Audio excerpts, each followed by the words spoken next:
El reino de Dios y el reino de los cielos. Tomo 1, capítulo 1. Dios desea tener su reino. Poco se habla en el cristianismo contemporáneo del reino de Dios y el reino de los cielos. Y la inmensa mayoría entre ellos, si no todos, ignoran la diferencia entre esos dos reinos. Como consecuencia, muchos hijos de Dios van a perder la oportunidad de participar en el reino de los cielos, porque se conforman con estar solamente en el reino de Dios y piensan que eso es suficiente para, entre comillas, ir al cielo. Un reino es un ámbito donde un rey reina y un núcleo humano donde el rey ejerce su jurisdicción y donde se hace su voluntad. El reino de Dios es semejante, es el ámbito donde Él reina, donde se hace su voluntad, y ese ha sido su deseo desde que creó los ángeles, los cielos, la tierra y el hombre. La primera rebelión. Después de que Dios creó los cielos, creó los ángeles, y después creó la tierra, y quiso reinar sobre los ángeles, pero estos no se sometieron al Señor, sino que encabezados por un arcángel conocido en la Biblia como Lucero, hijo de la mañana, que era un querubín grande y protector, la tercera parte de ellos se levantaron en rebelión y constituyeron otro reino que se opone a Dios y que la Biblia llama el reino de las tinieblas o el reino de Satanás. La Biblia nos enseña que cuando hubo un principio, es decir, lo primero que Dios creó cuando comenzó el tiempo, fue los cielos y la tierra. En el principio creó Dios los cielos y la tierra. Génesis, capítulo 1, versículo 1. ¿Cómo sería la tierra cuando fue creada? El Espíritu nos muestra en la Biblia que la tierra era muy hermosa, que su creación fue motivo para que los hijos de Dios, los ángeles, que son las estrellas del alba, gritaran de júbilo al ver lo maravilloso de la creación de Dios. ¿Dónde estabas tú cuando yo fundaba la tierra? Házmelo saber, si tienes inteligencia.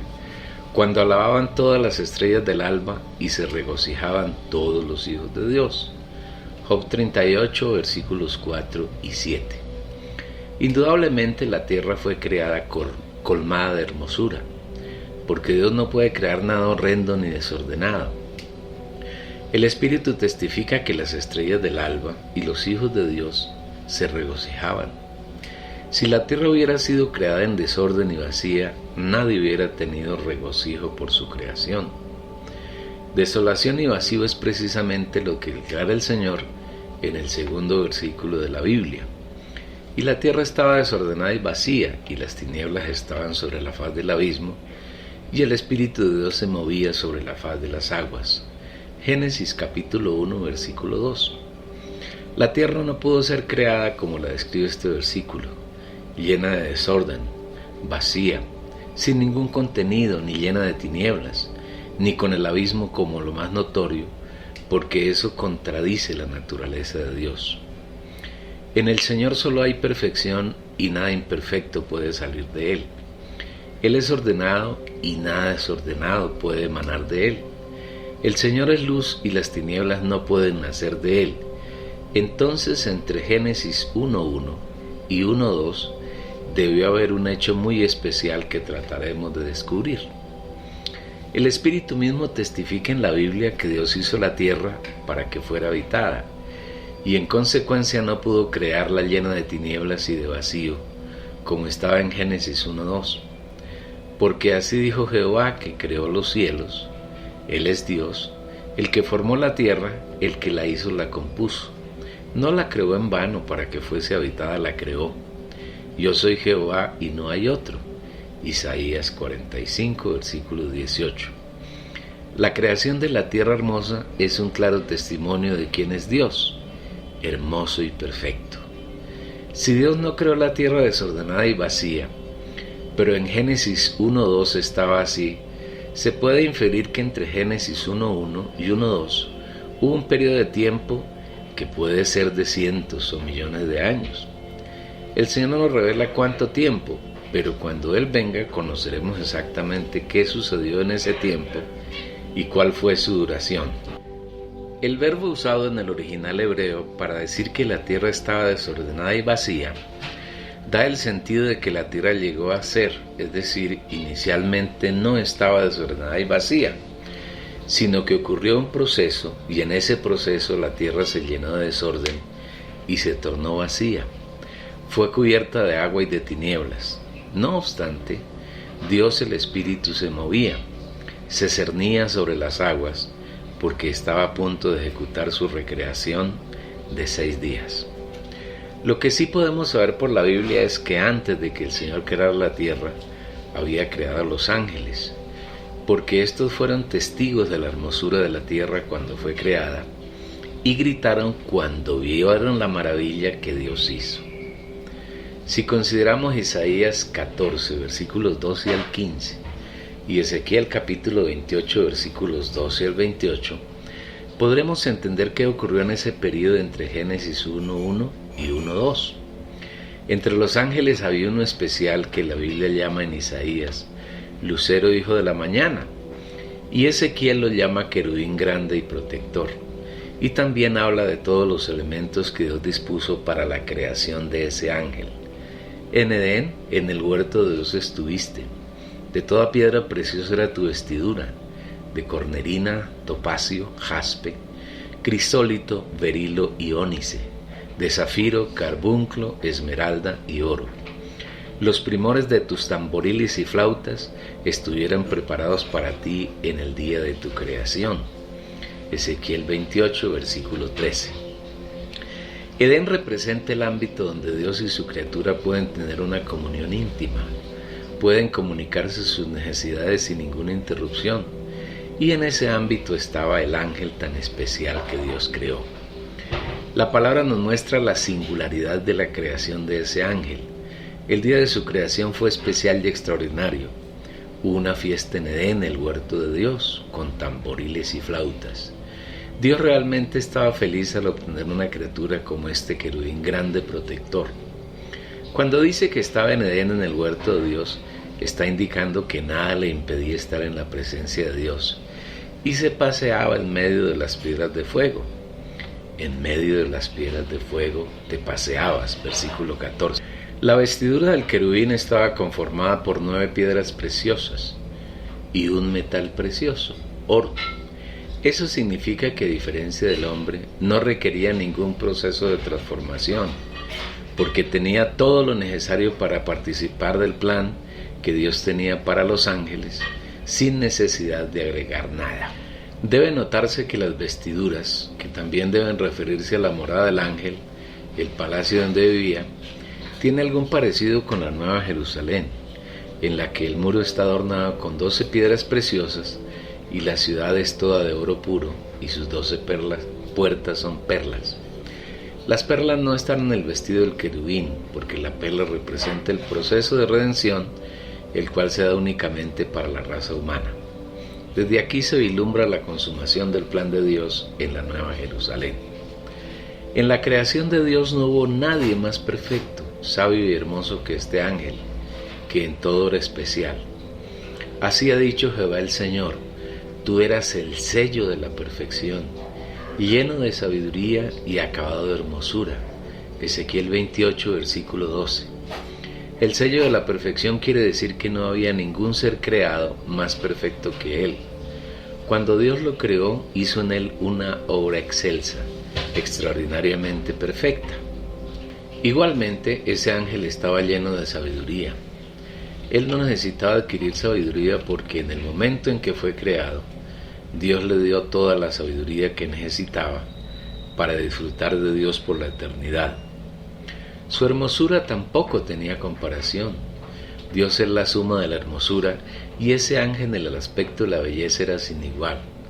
No había otro ser creado con el que pudiera ser comparado. A ese ser tan perfecto, tan sabio y tan hermoso, Dios lo creó con el propósito de ponerlo en su reino, sobre el monte de Dios. Tú, querubín grande, protector, yo te puse en el santo monte de Dios, allí estuviste. Ezequiel 28, versículo 14. Esto nos lleva a inferir que este querubín estaba en lo más alto del reino de Dios. En el reino de Dios había una jerarquía angelical, porque así lo relata la Biblia en Colosenses 1:16. porque en él fueron creadas todas las cosas, las que hay en los cielos y las que hay en la tierra, visibles e invisibles, sean tronos, sean dominios, sean principados, sean potestades. Todo fue creado por medio de él y para él. En esa jerarquía angelical, Lucero, hijo de la mañana, estaba por encima de todas las criaturas y únicamente por debajo de Dios, según lo veremos más adelante. No había nadie igual a él, ni tampoco por encima de él. Solamente el creador de este ángel estaba arriba de él. Dios lo puso para gobernar en toda la creación, tal vez en todo nuestro sistema planetario y especialmente en la tierra. Por eso, en una de las tentaciones de Satanás a Jesús, la Biblia dice que le llevó el diablo a un monte y le mostró en un momento todos los reinos de la tierra. Y le dijo el diablo: a ti te daré toda esta potestad y la gloria de ellos, porque a mí me han sido entregada. Y a quien quiero la doy. Si tú postrado me adorares, todos serán tuyos. Lucas capítulo 4, versículos 5 al 7. En este pasaje el diablo afirmó que todos los reinos del mundo y su gloria le habían sido entregados. Indudablemente esto ocurrió cuando Satanás, como querubín grande y protector, fue creado y puesto sobre el santo monte de Dios. Jesús no refutó ni desmintió esa afirmación de Satanás. Dios vive en una esfera de santidad y de gloria, y todo lo que hace está en gloria y es santo, y su reino es santo y lleno de gloria. Y en ese ambiente estaba el querubín grande protector cuando fue creado, y el gobierno que le fue dado para ejercer debía ser realizado en la gloria y en la santidad de Dios. ¿Qué pasó entonces? Para verlo vayamos a Isaías capítulo 14, versículos 13 y 14. Tú que decías en tu corazón: subiré al cielo, en lo alto, junto a las estrellas de Dios levantaré mi trono, y en el monte del testimonio me sentaré, a los lados del norte, sobre las alturas de las nubes subiré, y seré semejante al Altísimo. Al verse lleno de perfección, de sabiduría y de hermosura, y que todo lo tenía bajo su gobierno, todo menos a Dios, se consideró con el derecho de hacerse igual al Señor, y manifestó el deseo de su corazón, consistente en subir al cielo, donde está el trono de Dios. Él se consideraba bajo, no estaba satisfecho con estar por debajo de Dios, y por eso dice: subiré al cielo, iré a lo alto. Él deseaba que su trono estuviera más alto, porque consideraba que, siendo gobernado por Dios, su trono no tenía la altura que en su concepto debería tener. Deseaba igualarse a Dios, porque sabía que no podía estar por encima de Él, pero sí consideraba que podía estar a la par con el Señor. Deseó ser igual a Dios, semejante a Él. Aquí están reunidas las principales características de Satanás, tales como la altivez, la soberbia, el orgullo, la jactancia, la vanidad, la presunción, la vanagloria, la fantasía, la pretensión, la ambición y todas las cosas que tienen que ver con el orgullo. Todos estos pecados los inoculó en el hombre cuando logró convencer a Adán de que recibiera su naturaleza pecaminosa, estando en el huerto de Edén, comiendo del árbol de la ciencia del bien y del mal. Desde ese entonces el hombre se esfuerza por subir, por encumbrarse, por descubrir, por explorar el universo, por edificar grandes torres. De la Torre de Babel hasta ahora, el hombre hace obras que manifiestan el orgullo diabólico de intentar hacerse igual a Dios. Los descubrimientos científicos y los inventos tecnológicos tienen esa finalidad: tratar de hacer que el hombre se iguale a Dios. Y esta es la promesa que Satanás le hizo a Eva cuando la indujo a comer del árbol de la ciencia del bien y del mal: hacer al hombre igual a Dios. Sino que sabe Dios que el día que comáis de él serán abiertos vuestros ojos, y seréis como Dios, sabiendo el bien y el mal. Génesis capítulo 3 versículo 5. Una de las actividades en que más se destaca el hombre en esta ambición de igualarse a Dios es en la construcción de edificios. que ya han llegado a superar los 800 metros de altura, y la construcción de obeliscos en distintos lugares de la tierra, que tienen la misma intención de la construcción de la Torre de Babel. Y dijeron: vamos, edifiquémonos una ciudad y una torre cuya cúspide llegue al cielo, y hagámonos un nombre. Génesis 11, versículo 4. Un ejemplo de estas construcciones altas es la torre Burj Khalifa, ubicada en Dubái, con una altura de 828 metros y 163 pisos, o las torres Abraj al-Bait de la Meca, con 601 metros de altura y 95 pisos, o el One World Trade Center, que reemplazará las Torres Gemelas derribadas en septiembre de 2001, que tendrán 541 metros de altura y 105 pisos, y el final de su construcción está programada para el año 2013, y dejando de mencionar unos 300 edificios más, conocidos como rascacielos y esparcidos por América, Europa y Asia, todo con alturas superiores a 300 metros. Como Satanás había fracasado en su intento de igualarse a Dios, a lo largo de 6.000 años está intentando lograrlo por medio del hombre, y todos los medios científicos y tecnológicos ideados a lo largo de la historia de la humanidad, especialmente en los últimos años, en los que ha sido notorio el avance del desarrollo en ese campo, apuntan a lograrlo. Pero Dios, dentro de muy poco, pondrá fin a ese intento y tomará posesión de los reinos del mundo para gobernar junto con algunos hombres que le han dado su corazón, y Él los ha convertido en vencedores. Recomendamos la lectura del libro Los Vencedores, las primicias, el Hijo varón y los vencedores de la gran tribulación, del mismo editor. Todo lo contrario es la actitud de Dios en el Señor Jesucristo. Haya pues en vosotros este sentir que hubo también en Cristo Jesús, el cual, siendo en forma de Dios, no estimó el ser igual a Dios como cosa que aferrarse, sino que se despojó a sí mismo, tomando forma de siervo, hecho semejante a los hombres, y estando en la condición de hombre, se humilló a sí mismo, haciéndose obediente hasta la muerte, y muerte de cruz. Por lo cual Dios también le exaltó hasta lo sumo, y le dio un nombre que es sobre todo nombre, para que en el nombre de Jesús se doble toda rodilla, de los que están en los cielos, y en la tierra, y debajo de la tierra, y toda lengua confiese que Jesucristo es el Señor, para la gloria de Dios Padre.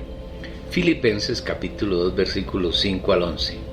Él, como Dios, está por encima de todos y de todo, y en lugar de ensoberbecerse, se humilló a sí mismo, haciéndose hombre. Como hombre no nació en un palacio ni en una familia destacada de la nación más poderosa del mundo, sino de una familia muy humilde, originaria de una región despreciada.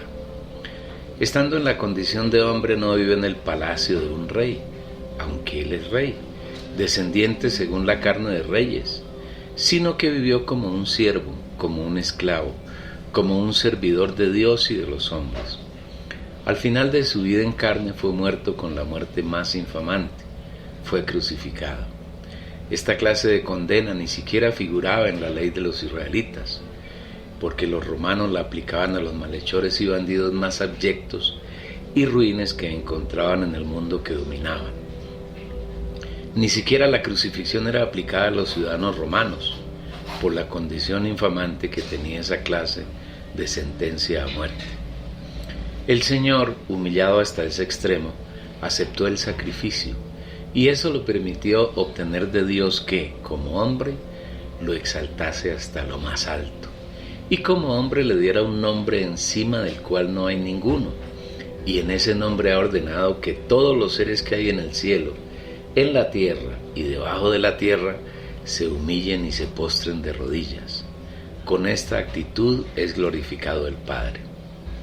Volviendo a considerar el caso del querubín grande protector, que después de su caída se convirtió en Satanás, encontramos que se enalteció tu corazón a causa de tu hermosura, corrompiste tu sabiduría a causa de tu esplendor. Ezequiel 28, versículo 17. Cuando el querubín grande protector consideró su hermosura, se llenó en su corazón de altivez y de orgullo. Al considerar que estaba lleno de sabiduría, la corrompió, porque estaba convencido de que teniendo tanto esplendor merecía mucho más de lo que le había sido dado.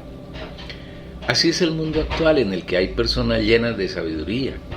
Los hombres hemos sido dotados con la capacidad de descubrir muchos de los principios que Dios puso en la naturaleza, de inventar máquinas, de mezclar los elementos de la tierra y producir muchas cosas útiles para tener una, entre comillas, mejor calidad de vida. Pero con nada de eso es glorificado el Señor, sino que el hombre considera que todo se debe a su sabiduría y a su capacidad. Este es el desarrollo de la semilla de oposición a Dios, de soberbia y de orgullo que Satanás sembró en el alma del hombre cuando en el huerto de Edén lo sedujo a recibir la naturaleza pecaminosa que él ya poseía. Dios le dio al hombre una sabiduría casi ilimitada, y el Señor quería que el hombre se mezclara con él y juntos usaran ese potencial para agradarlo y para llevar adelante, en comunión con Dios, el plan que se había propuesto de la eternidad.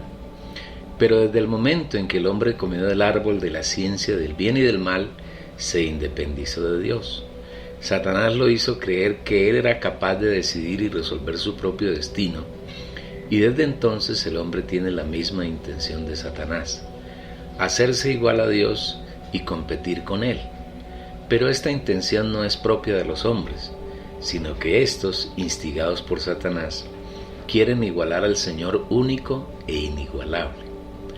Por tratar de hacerse igual a Dios, el querubín grande y protector, lo único que logró fue profanar lo que Dios le había designado. Con la multitud de tus maldades y con la iniquidad de tus contrataciones, profanaste tu santuario. Ezequiel capítulo 28, versículo 18. Dios le dio una misión y le determinó unos límites, pero él no los respetó, sino que corrompió su sabiduría y sobrepasó los linderos que Dios le había establecido.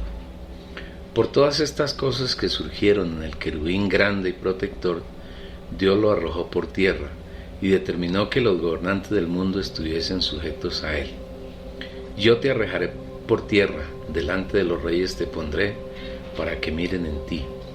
Ezequiel 28, versículo 17. Eso es exactamente lo que ocurre en el mundo actual. Todos los gobernantes del mundo, llámense reyes, presidentes, primeros ministros, dictadores, parlamentos, congresos, etc., todos están postrados bajo el gobierno de Satanás. Y esto lo afirma el Espíritu a través del apóstol Juan. Sabemos que somos de Dios y todo el mundo yace bajo el poder del maligno. Primera de Juan 15, 19, Biblia de las Américas. Jesús mismo, cuando Satanás le dijo que todos los reinos del mundo y su gloria le habían sido dados y los daba a quien él quería, no lo contradijo ni lo refutó. Él mismo testifica: ya no hablaré mucho más con ustedes, pues se está acercando el que gobierna este mundo. En mí no encontrará nada suyo. Juan 14, versículo 30, tomado de la Biblia latinoamericana. El mundo es un sistema de Satanás, y mediante él engaña a toda la gente de todas las naciones y de todos los tiempos, y procurará establecer su reino y eliminar el reino de Dios. La máxima expresión de su reino lo logrará Satanás en la gran tribulación, con la entronización del anticristo o la bestia. Al final de ese período el Señor vendrá con sus decenas de millares de vencedores y destruirá su reino, por lo menos por 1000 años, al final de los cuales le permitirá hacer un poco más de sus locuras, pero finalmente será echado en el lago de fuego por toda la eternidad y su reino será totalmente aniquilado, para nunca más volver a levantarse. Como el querubín grande y protector intentó hacerse igual a Dios, poner su trono al lado de Dios y ser semejante al Altísimo, el Señor tuvo una respuesta inmediata. Mas tú derribado eres hasta el Seol, a los lados del abismo. Isaías 14, versículo 15.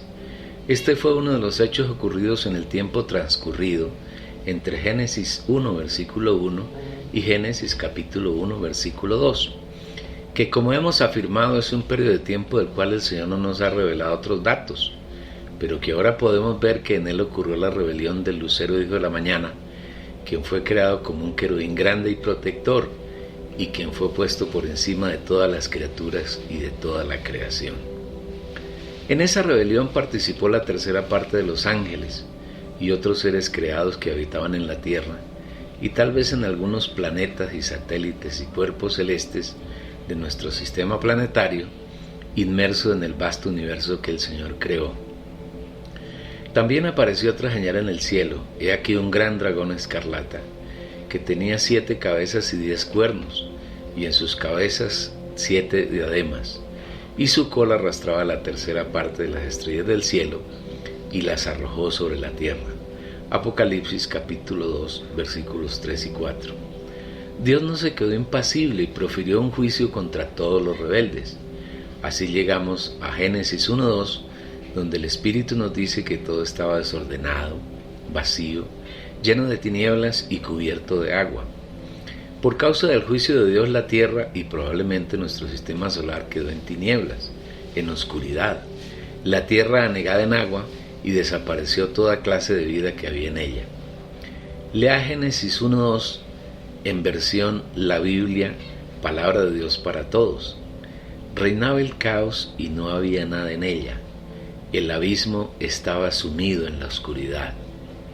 No obstante, Dios como el Espíritu se movía sobre esa tierra caótica, y en el versículo 3 comienza su obra de recreación y de restauración de la tierra y sus contornos. En ese querubín grande protector que quiso ser igual a Dios, que deseó poner su trono al lado del trono de Dios, que tuvo la ambición de tener la misma preeminencia que el Creador, se halló iniquidad, se halló pecado. Perfecto eras en tus caminos desde el día que fuiste creado, hasta que la iniquidad fue hallada en ti. Ezequiel 28:15. En otras palabras, debido a su corrupción, a su ambición, a su orgullo y a su soberbia, el pecado se convirtió en su naturaleza. Por eso el versículo siguiente afirma: a causa de la abundancia de tu tráfico, llenaron tus calles de violencia, y tú has pecado. Por tanto yo te degrado, echándote del monte de Dios, y te destruyo, oh querubín que cubres con tus alas, y te echo de en medio de las piedras de fuego.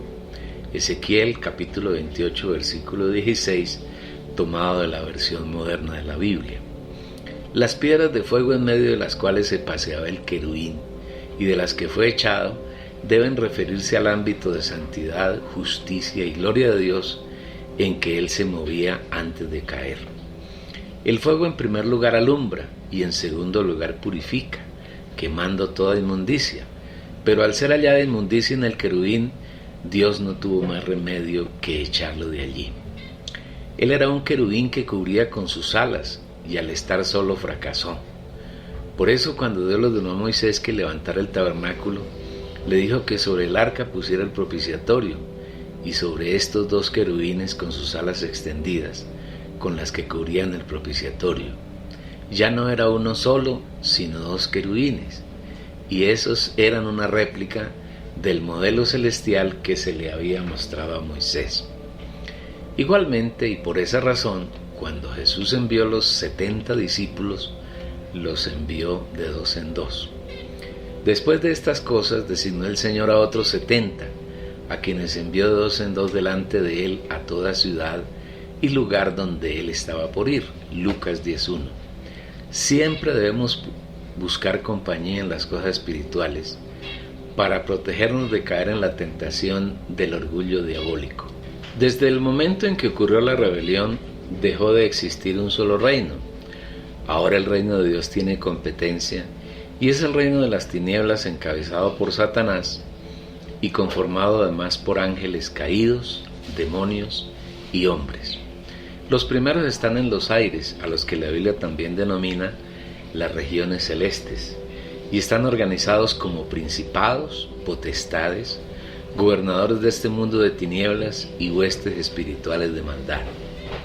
A ellos se refiere el Espíritu Santo cuando escribió en la carta a los Efesios: porque no tenemos lucha contra carne y sangre, sino contra principados, contra potestades, contra los gobernadores del mundo de estas tinieblas, contra huestes espirituales de maldad en las regiones celestes. Efesios 6, versículo 12. Por su parte, los demonios están en la tierra y en las aguas, el mar y los lagos. Este reino se opone a Dios y procura dañar su plan, porque cuando Dios actuó contra la rebelión del querubín grande y protector, que antes se llamaba Lucero, hijo de la mañana, lo arrojó a la tierra y con él juzgó también al planeta, que quedó en tinieblas, desolado, sin posibilidad de que existiera ninguna vida, y el querubín comenzó a ser llamado Satanás, Lucifer y Diablo. El propósito de Dios de tener un reino fue frustrado. El orgullo de un ángel lleno de sabiduría, sellado de perfección y acabado de hermosura, su ambición de hacerse igual a Dios, hizo que Dios juzgase la tierra y que ésta se llenara de tinieblas y de agua. No obstante, Dios no es vencible, a Él no se le puede vencer. En su gran perseverancia esperó el tiempo conveniente, y en el versículo 3 de Génesis 1 comenzó una recreación que duró 6 días. Debido a que la tierra estaba cubierta de agua y de tinieblas, lo primero que Dios hizo es la luz. Génesis 1, versículos 3 al 5 dice: Y dijo Dios, sea la luz, y fue la luz. Y vio Dios que la luz era buena, y separó Dios la luz de las tinieblas, y llamó Dios a la luz día, y a las tinieblas llamó noche. Y fue la tarde y la mañana un día. En este primer día Dios hizo una separación entre la luz y las tinieblas, y sabemos mediante la Biblia que la luz se refiere a Dios y a su reino, y las tinieblas hacen alusión a Satanás y a su reino. Dios es luz y no hay ningunas tinieblas en él, el cual nos ha librado de la potestad de las tinieblas y trasladado al reino de su amado Hijo. Primera de Juan 1, versículo 5, Colosenses 1, versículo 13. En el primer día de la creación, Dios hizo separación entre el reino de la luz, que es el reino de Dios, y el reino de las tinieblas, que es el reino de Satanás. La tarde, que es la noche, se refiere a las tinieblas, y el día se refiere a la luz. Por eso dice Dios que vio que la luz era buena. Dios encuentra bondad en la luz, pero no encuentra ninguna bondad en las tinieblas, porque solamente lo que esté en el ámbito de su reino es bueno y agradable a Él. Lo demás le desagrada. En el segundo día de la recreación hizo una separación entre las aguas que hay arriba de la expansión y las aguas que hay debajo de la expansión. Y entre las dos aguas quedó la expansión, que es la atmósfera que rodea la tierra y que les permite respirar a los seres vivos. Luego dijo Dios: haya expansión en medio de las aguas y separe las aguas de las aguas. E hizo Dios la expansión y separó las aguas que estaban debajo de la expansión de las aguas que estaban sobre la expansión. Y fue así, y llamó Dios a la expansión cielos.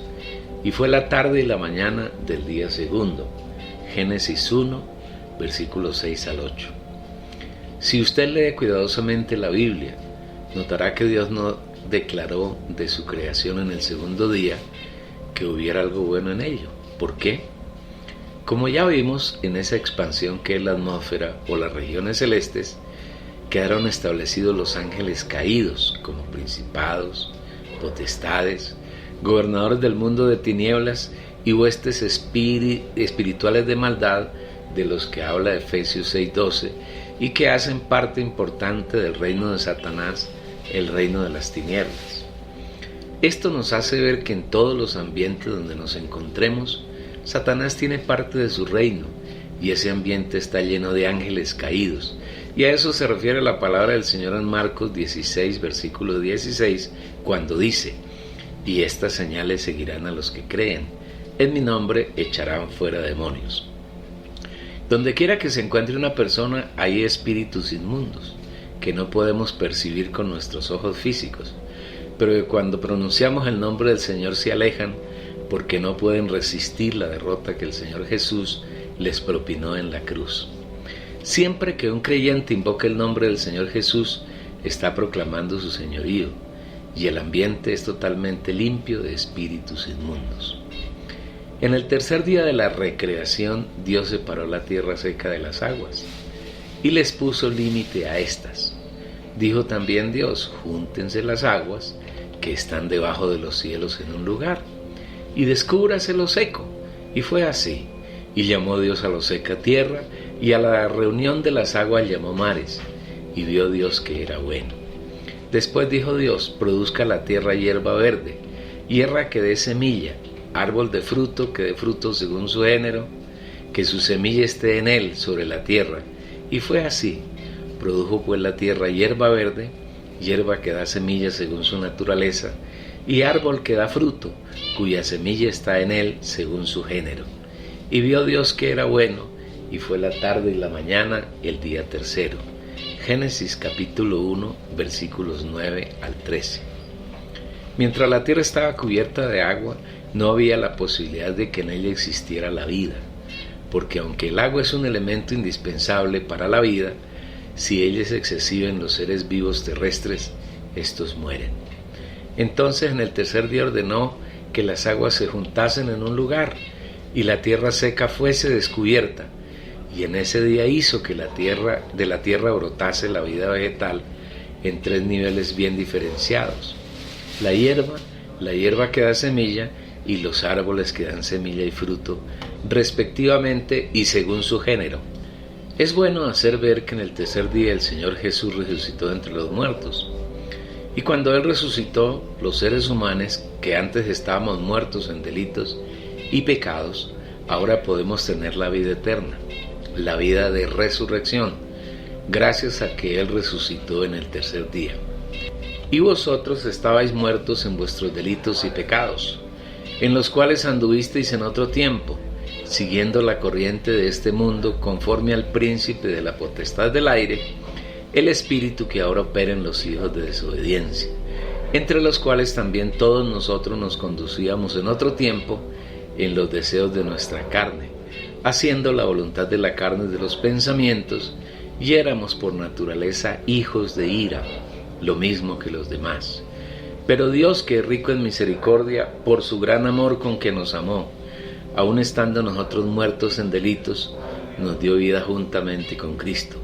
Por gracia habéis sido salvos, y juntamente con Él nos resucitó, y asimismo nos hizo sentar en los lugares celestiales en Cristo Jesús.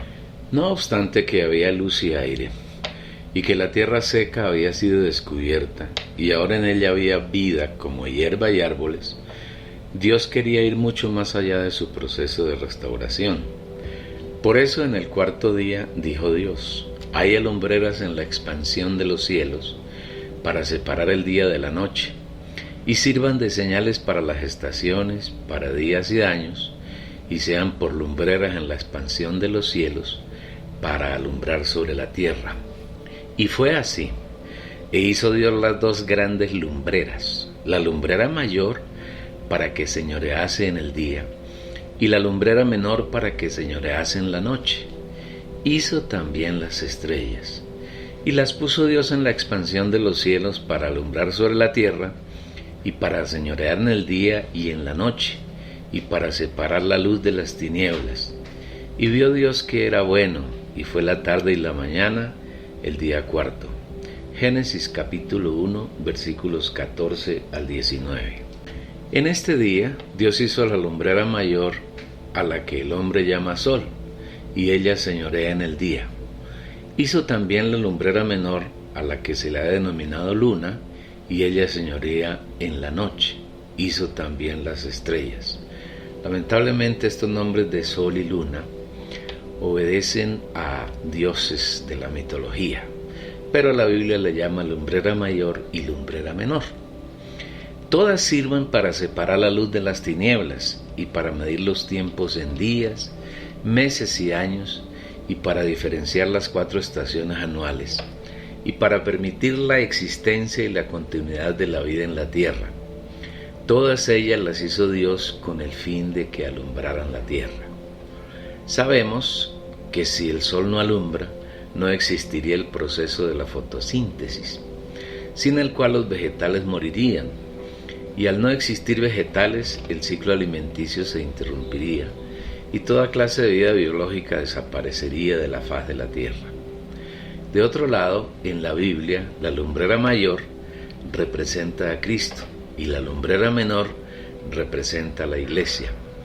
Y las estrellas representan a los santos, quienes tenemos a Cristo como la luz en nuestro interior y alumbramos con su luz para separar la luz de las tinieblas y para resplandecer como luminares en medio de la generación perversa y adúltera en la cual vivimos.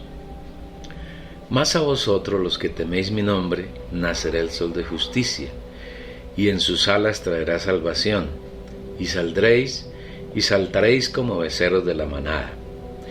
Y me volví para ver la voz que hablaba conmigo, y vuelto vi 7 candeleros de oro, y en medio de los 7 candeleros a uno semejante al Hijo del Hombre, y su rostro era como el sol cuando resplandece en su fuerza, para que seáis irreprensibles y sencillos, hijos de Dios sin mancha, en medio de una generación maligna y perversa, en medio de la cual resplandecéis como luminares en el mundo. Vosotros sois la luz del mundo.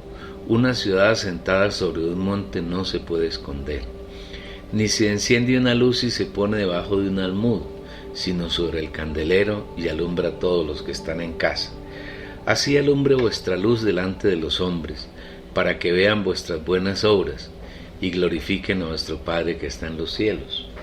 Malaquías 4, versículo 2, Apocalipsis 1, versículos 12, 13 y 16, y Filipenses capítulo 2, versículo 15, y Mateo capítulo 5, versículos 14 al 16.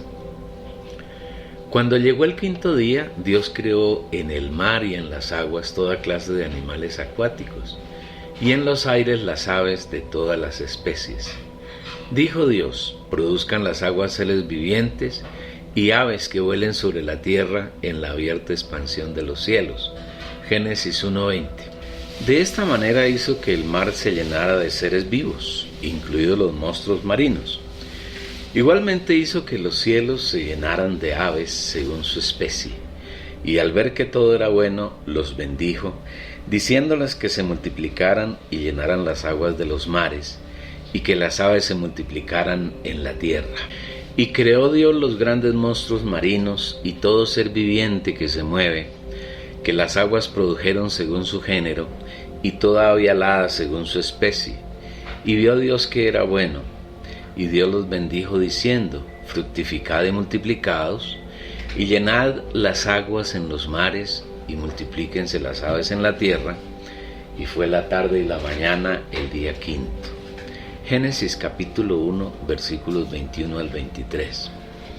El 6º día, el último que Dios utilizó para su recreación, tiene bien diferenciadas 2 partes. En la primera creó los animales terrestres, los animales domésticos, los animales salvajes y los reptiles. Luego dijo Dios: produzca la tierra seres vivientes según su género, bestias y serpientes y animales de la tierra según su especie. Y fue así. E hizo Dios animales de la tierra según su género, y ganado según su género, y todo animal que se arrastra sobre la tierra según su género, y vio Dios que era bueno. Génesis 1, versículos 24 y 25. La segunda parte del día 6 es muy especial, porque en ese resto de día Dios se propuso crear una criatura muy especial, que aunque no era lleno de perfección, de sabiduría y acabado de hermosura, sí lo hizo a su imagen, conforme a su semejanza. Dios creó al hombre con el fin de que lo contenga y lo exprese. Así llegamos al versículo 26 del capítulo 1 de Génesis, donde encontramos a una criatura muy especial, el hombre. Entonces dijo Dios: hagamos al hombre a nuestra imagen, conforme a nuestra semejanza, y señoree en los peces del mar, en las aves de los cielos, en las bestias, en toda la tierra, y en todo animal que se arrastra sobre la tierra. Esa criatura es especial, porque es la única de la cual Dios dice que es hecha a su imagen, conforme a su semejanza. Esto no fue dicho de los ángeles, ni de las plantas, ni de los animales. ¿Qué es la imagen de Dios? Es la capacidad que el hombre tiene para recibir y contener a Dios. La Biblia dice que el hombre fue creado tripartito, de 3 partes: espíritu, alma y cuerpo. La imagen se refiere al espíritu del hombre porque es el, entre comillas, órgano que puede recibir y contener a Dios debido a que Dios es espíritu. Como la naturaleza de Dios es espiritual, solamente el espíritu humano puede recibir y contener a Dios. Y este es uno de los propósitos que tiene el Señor al crear al hombre a su imagen, para que éste lo reciba y lo contenga. Dios desea en este punto de la creación mezclarse con su criatura, vivir con y en el hombre, ser uno con Él y hacer que el hombre sea uno con Dios. El hombre tiene un propósito especial y muy elevado en la creación de Dios. Este punto es crucial y muy importante en la revelación, visión y comprensión del plan de Dios. ¿Qué es la semejanza? La semejanza tiene que ver con similitud, con parecido y con expresión. Dios le dio un alma al hombre con el fin de que una vez que el hombre reciba a Dios en su espíritu humano, desde allí pueda llenar el alma del hombre y a través de ella el hombre exprese a Dios. De acuerdo con la Biblia, el alma humana tiene 3 funciones o partes: la mente, la voluntad y la emoción. La mente es la facultad del alma que nos permite pensar, raciocinar, hacer planes, recordar, etc. Y el deseo y el plan original de Dios es que nuestra mente se llene de los pensamientos de Él, que nuestra mente esté saturada de la mente de Dios. Por eso el Espíritu Santo dice con respecto a los creyentes, los hijos de Dios. En cambio, el hombre espiritual juzga todas las cosas, pero él no es juzgado por nadie. Porque ¿quién conoció la mente del Señor? ¿Quién le instruirá? Mas nosotros tenemos la mente de Cristo. 1 Corintios capítulo 2 versículos 15 y 16. La voluntad es otra facultad del alma que nos permite decidir acerca de las disyuntivas que enfrentamos todos los días.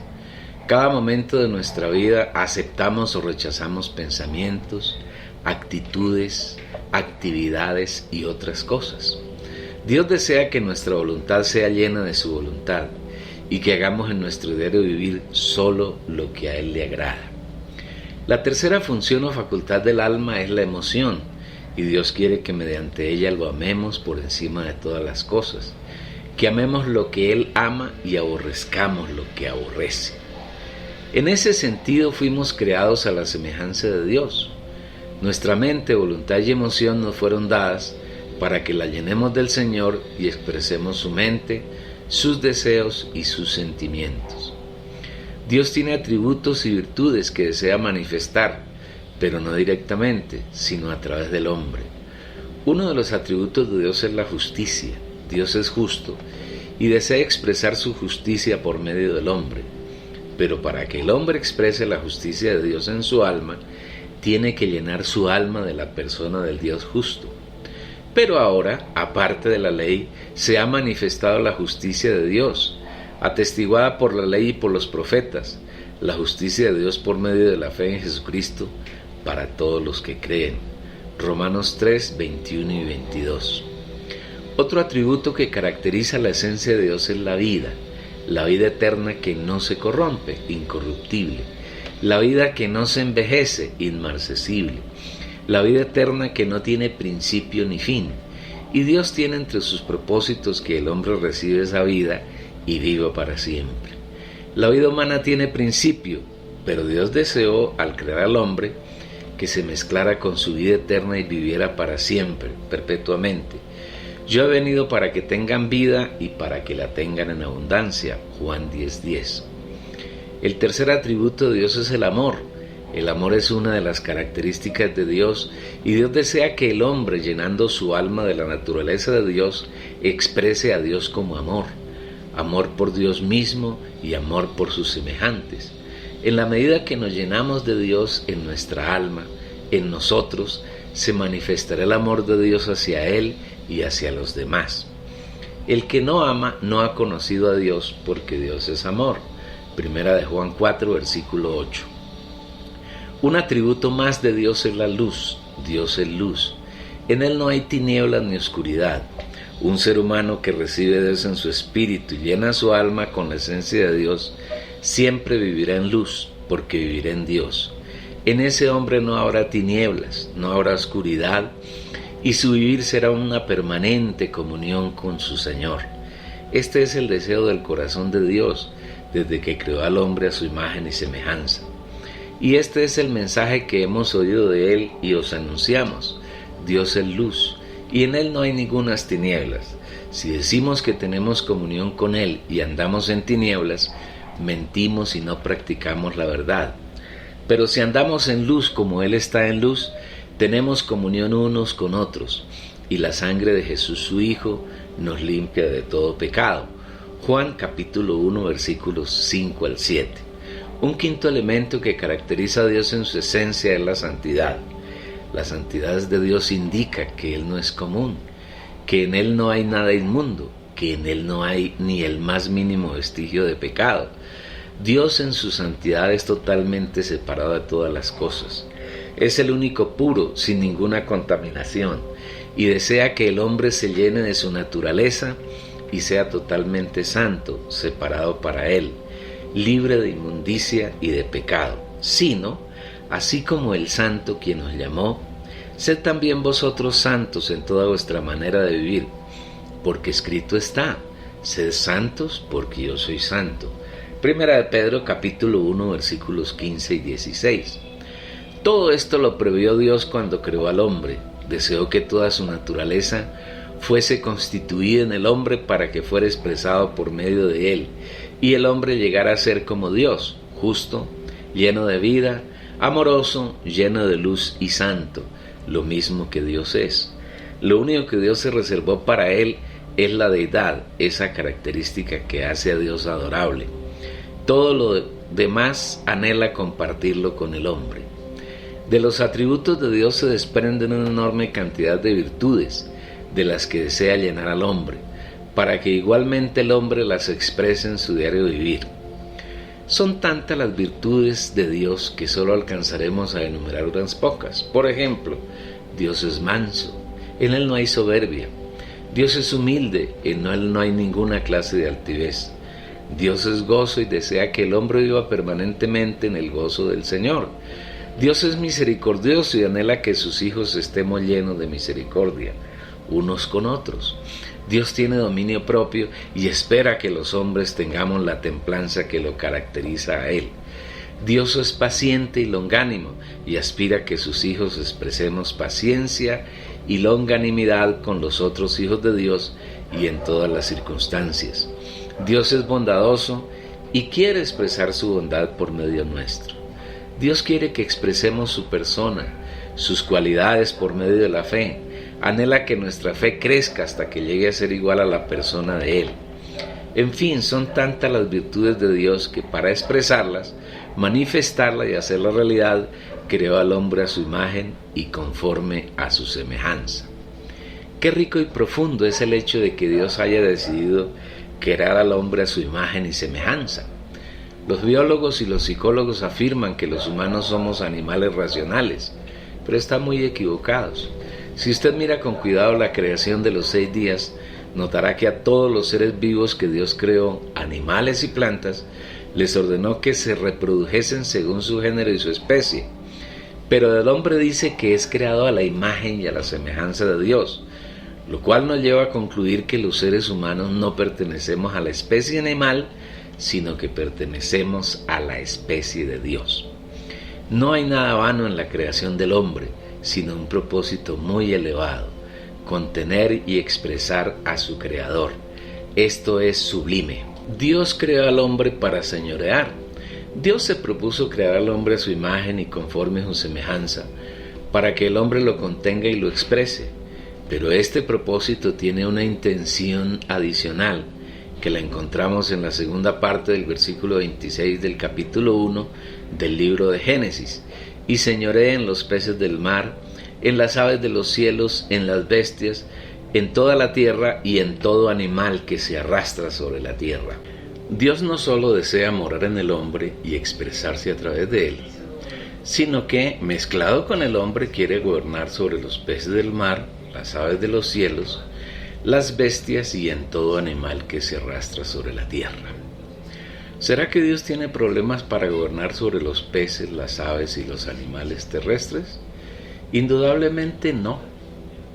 Debemos recordar que la Biblia fue escrita en un lenguaje típico, que está lleno de tipos, sombras y figuras, mediante los cuales Dios desea darnos a conocer secretos y misterios profundos, a los que se puede acceder mediante revelación. Por eso debemos conservar un corazón de humildad y mansedumbre delante del Señor, y acercarnos al trono de su gracia y rogarle que nos dé revelación y luz para comprender todo aquello sobre lo cual quiere darnos revelación y visión. Recordemos que cuando Dios recreó la tierra y el universo, destinó los mares para habitación de los demonios. Los seres bipartitos que viven en la tierra en los tiempos de Lucero, en que Lucero, hijo de la mañana, era el más alto gobernante del universo. Seres que se rebelaron junto con Satanás perdieron su cuerpo y quedaron en el mar, los lagos y sobre la tierra. Entonces Dios creó al hombre a su imagen y semejanza, con el fin de dominar esos demonios. Señoreen los peces del mar. Pero Dios no quiere hacerlo solo, ni tampoco creó al hombre para que dominara a los demonios por sí mismo, sino que Dios, mezclado con el hombre, unidos los dos en un solo organismo, desea gobernar a esos espíritus rebeldes que por su insurrección se llenaron de inmundicia y buscan estropear el plan de Dios y destruir su creación. A eso hace referencia el señorear en los peces del mar. Para mayor información sobre este tema, puede encontrar en el libro Las eras más primitivas de la Tierra, de G.H. Pember, disponible en español. Igualmente, Dios desea, por medio de la criatura creada a su imagen y semejanza, gobernar sobre las aves del cielo, que hacen referencia a los ángeles caídos, quienes antes de rebelarse junto con Satanás estaban organizados en tronos, dominios y potestades. Estos ángeles, la tercera parte de la totalidad de todos los ángeles, se rebelaron junto con Satanás. En el segundo día de la creación, Dios les dio los aires, la expansión, para que vivan como principados, potestades, gobernadores del mundo de tinieblas y ejércitos espirituales de maldad. Porque no tenemos lucha contra carne y sangre, sino contra principados, contra potestades, contra los gobernadores de las tinieblas de este siglo, contra huestes espirituales de maldad en los aires. Efesios capítulo 6, versículo 12. Dios desea mezclarse con algunos hombres para ejercer dominio sobre estos espíritus llenos de inmundicia que pertenecen al reino de Satanás. En Génesis 1:26, Dios desea mezclarse con el hombre para ejercer dominio sobre las bestias y en toda la tierra, porque esas bestias representan tanto a demonios que se esfuerzan por poseer a las personas y a los animales, y los ángeles caídos que permanentemente atacan a los hombres y los hacen uno con ellos para cometer crímenes y toda clase de pecados abominables que ofenden la persona y el plan del Señor. Finalmente el Señor creó al hombre a su imagen, conforme a su semejanza, para señorear en todo animal que se arrastra sobre la tierra, haciendo una clara alusión a los reptiles que representan a Satanás, su persona y su obra, el cual es representado especialmente por dos reptiles destacados, la serpiente y el dragón. Y fue lanzado fuera el gran dragón, la serpiente antigua, que se llama Diablo y Satanás, el cual engaña al mundo entero, fue arrojado a la tierra, y sus ángeles fueron arrojados con él. Apocalipsis 12, versículo 9. Una vez que tenemos claros los dos propósitos con los cuales Dios creó al hombre a su imagen, conforme a su semejanza, que son contenerse en el hombre y expresarse mediante él, el primero, y el segundo, dominar y aplastar el reino de Satanás, conformado por ángeles caídos y demonios, podemos colegir el eterno deseo de Dios de tener su reino en la tierra, deseo para el cual cuenta con el hombre y el que logrará por encima de toda oposición. Dios desea que el hombre lo reciba en su espíritu y llene su alma de él. En el capítulo 2 de Génesis encontramos los pasos que Dios pretendía dar para llenar al hombre de él y junto con su criatura someter el reino de las tinieblas. En primer lugar, el versículo 7 dice: Entonces Jehová Dios formó al hombre del polvo de la tierra y sopló en su nariz aliento de vida, y fue el hombre un ser viviente. Este versículo nos muestra que el hombre fue creado con tres partes: espíritu, que es el aliento de Dios soplado sobre el barro con que había formado el cuerpo humano. Se debe tener en cuenta que el soplo de Dios no es el espíritu de Dios, sino que ese soplo, al mezclarse con el cuerpo hecho de barro, constituye el espíritu humano. El cuerpo fue formado del polvo de la tierra y, como resultado de unirse con el soplo de Dios, el espíritu humano resultó en un ser viviente. Ser viviente, traducido de mejor manera, es alma humana. Aquí tenemos las tres partes del ser humano, confirmadas en 1 Tesalonicenses capítulo 5, versículo 33. Y el mismo Dios de paso santifique por completo, y todo vuestro ser, espíritu, alma y cuerpo, sea guardado irreprensible para la venida de nuestro Señor Jesucristo. Hasta aquí el hombre es un vaso vacío que tiene la oportunidad de ser llenado. ¿De qué? Los versículos 8 y 9 dicen: Y Jehová Dios plantó un huerto en Edén al oriente, y puso allí al hombre que había formado. Y Jehová Dios hizo nacer de la tierra todo árbol delicioso a la vista y bueno para comer. También el árbol de vida en medio del huerto, y el árbol de la ciencia del bien y del mal. En primer lugar, Dios hizo un huerto para que el hombre viviera en él. De la tierra, en este huerto, hizo nacer todo árbol que al ser contemplado da una sensación deliciosa a la vista, y también era apropiado para que el hombre comiera y se alimentara. Efectivamente, Dios deseaba que el hombre comiera de todos los árboles que había hecho nacer de la tierra, pero le prohibió que comiera de uno, el árbol de la ciencia del bien y del mal. Y mandó Jehová Dios al hombre diciendo: De todo árbol del huerto podrás comer, mas del árbol de la ciencia del bien y del mal no comerás, porque el día que de él comieres ciertamente morirás. Génesis capítulo 2, versículos 16 y 17. Cuando Dios le dijo al hombre que comiera de todos los árboles del huerto, incluía el árbol de la vida, lo que quiere decir que Dios ordenó al hombre que comiera del árbol de la vida, el cual era y estaba en el centro del huerto de Edén, porque era el árbol que estaba en medio de él. ¿Y qué es el árbol de la vida? No olvidemos que la Biblia tiene una buena medida, un lenguaje típico, con el que mediante tipos Dios desea mostrarnos y revelarnos sus profundos misterios. El árbol de la vida indudablemente es un tipo que se refiere a Dios mismo.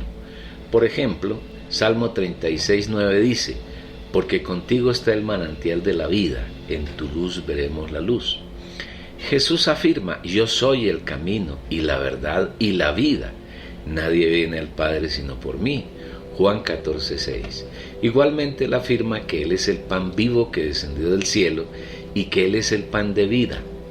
Yo soy el pan de vida, yo soy el pan vivo que descendió del cielo. Si alguno comiera de este pan vivirá para siempre. Como me envió el Padre viviente y yo vivo por el Padre, asimismo el que me come, él también vivirá por mí. El que come de este pan vivirá eternamente.